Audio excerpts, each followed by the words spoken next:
aim for the chambers to learn more about what the best practices on sustainable consumption in Europe, particularly in Germany and in the Netherlands. So Annex 3, if you look at your binder, Annex 3A would show you some of the details of the grant project on the Smart Cebu. This is actually a 998,000 euro project, a 3-year project, as I mentioned, helping the Chambers of Commerce to do more, to convert their practices into more sustainable and environmentally friendly practices. We have another project coming up, and this is funded by the Center for International Private Enterprise, or CIPE.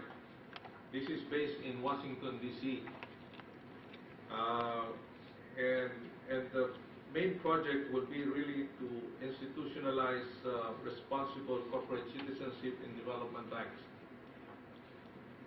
We are going to receive an amount of 73,800 to do 4 events. One regional that will start in July in Manila, and 4 national events in India, Vietnam, Malaysia, and Thailand. So Annex 3B will show you details of that site program. This is on corporate citizenship.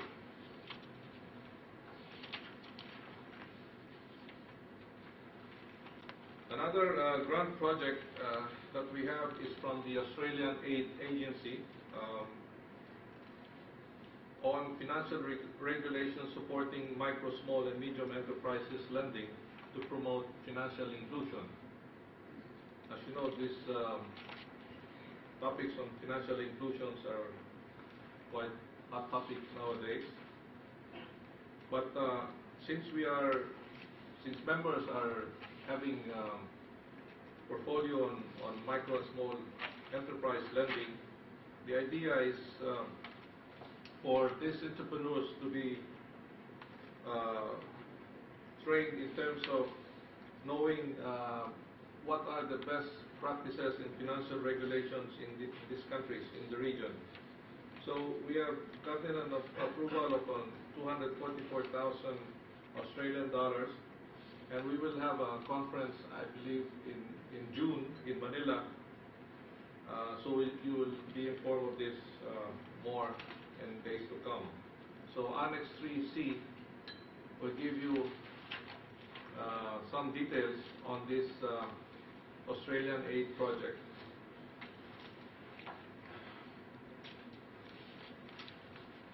Now we go to page 8. I will report to you the activities of our Institute of Development Finance. As you know, ADFIAP has 3 service units. One is the ADFIAP Consulting, which I will explain to you later. The other is the Institute of Development Finance, which undertakes training and capacity building programs. And the other is the ADFIAP Responsible Corporate Citizenship Center. Obviously, that center will look at the ESG, which is environment, social, and governance issues. For the IDF programs, we also conduct fee-based programs, meaning we charge on cost recovery for members fees to attend these programs. We had 3 programs, one in Siem Reap in Cambodia during the CEO Forum that was hosted by Dr. Son's institution, the Rural Development Bank. We had a seminar on key performance indicators for DFIs. As you know, ADFIAP has developed some guidelines and criteria on how to measure the performance of development banks. So we have done this also in the Pacific through the Association of DFIs in the Pacific. And there's a request also from the Association of Development Banks in the Caribbean, which are similar to the Pacific island economies, for this type of seminar. As you know, also we have two development banking credentialing program or certification program. One is what we call as the core development banking program, which is basically the first level that provides the best practices and principles of development banking. We had one conducted in Manila in November, and then the other one is for more senior managers, and this will this course covers management aspects on how to manage a development bank, from strategic to human resource to risk management and so on. So Annex 4 will show you the details of these programs, starting with key performance indicators, core development banking program, and core bank management program. Still on page 8, I will now talk about international relations. As you know, ADFIAP, as the chairman mentioned, is growing, and this is because of our trying to mainstream our activities with other partners. And you can see that on top of it is the International Trade Center that Angela represents in Geneva, and some of the institutions are listed here in page 8 and 9.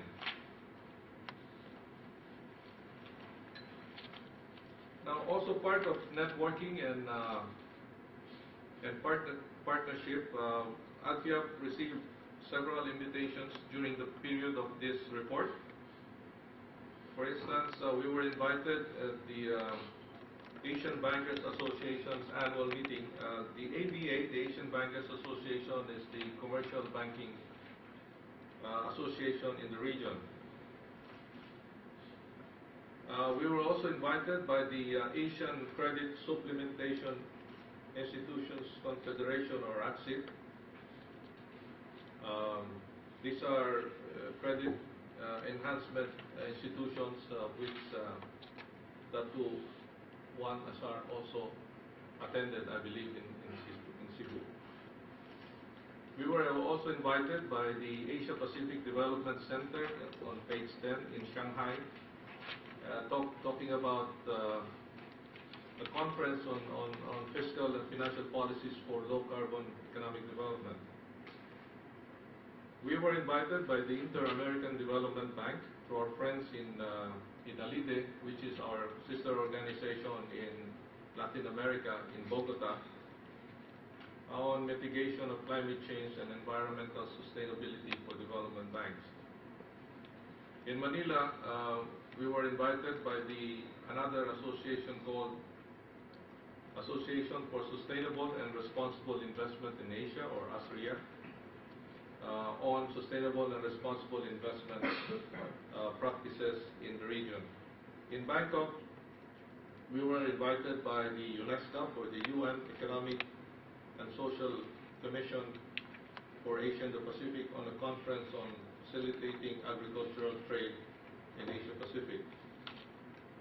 Recently, we were invited by the World Bank for their financial and private sector development forum, attended by over 700 participants from the World Bank and IFC staff, as well as their partners.